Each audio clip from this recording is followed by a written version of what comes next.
ياسين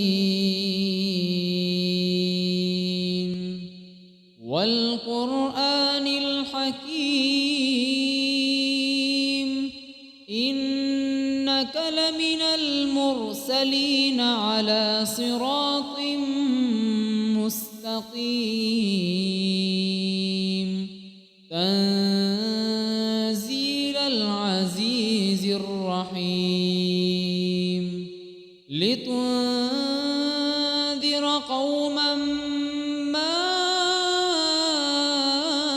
أنذر آباؤهم فهم غافلون لقد حق القول على أكثرهم فهم لا يؤمنون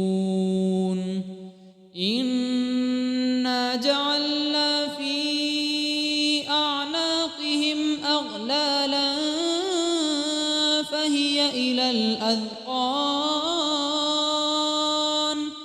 فهي إلى الأذقان فهم مقمحون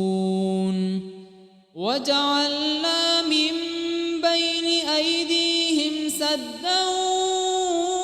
ومن خلفهم سدا